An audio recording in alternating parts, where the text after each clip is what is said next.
Hi, good morning. I'm going to talk about three equations that we have developed through this course. The first one is about the history of the English language.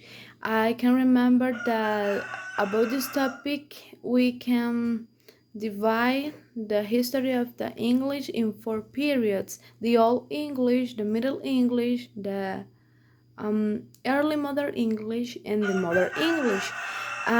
And through this time, there are a lot of changes about the pronunciation of the words. There are new words in our environment in this time in that environment there are many influence of another languages. Some like historical situations that or moments that influence to the change of the language are, for example, wars or migrations from the other places. And yeah, traditionally the English is divided, sorry, in these four periods. Now I'm going to talk a little bit the next question, which is um, how we can classify consonant sounds. We can classify consonant sound in according to the manner of the articulation, according to the place of the articulation, and according to the voice of the sound. In this case, we are classifying sounds, not letters, sounds. And another thing that is very important to mention is that, for example, according to the place of the articulation, we can classify in seven. If I can, I sorry, I don't remember if are seven classifications, but between them we have bilabial sounds, alveolar sounds, velar sounds, um, labiodental sounds, and another ones. For example, according to the manner of the articulation, we have six classifications, which are stop sounds, fricative sounds, affricative sounds, nasal sounds, glide sounds, liquid sounds. And according to the voice, we have two classifications: voiceless sounds and voice sounds. How can we distinguish this one? Because the voice sound is when you are pronouncing a sound and you feel any vibration here. So, for example, in the sound v, v, you can put your fingers here, v, and you are feeling a vibration.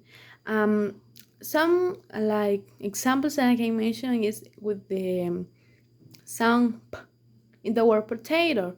We are using p, a bilabial sound, and this is a voiceless sound because we are not feeling any vibration here.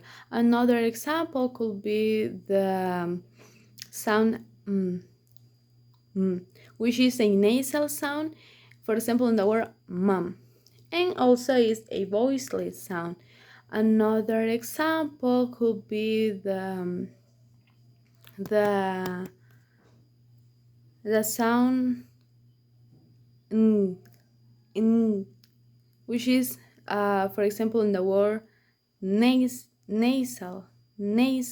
Here I'm going to feeling like I don't know how can I explain this, but this is a alveolar sound, and it's according to the parts of our track and all the things. Um, Lastly, I'm going to mention the sound for example, in the word fantastic. Fantastic. This is a voiceless sound and it's a fricative sound. I'm going to continue with the last question, which is list and describe the properties of language. What I can remember about this topic is that the property of the language help us to make like a big difference between how the humans communicate something and how the animals communicate something.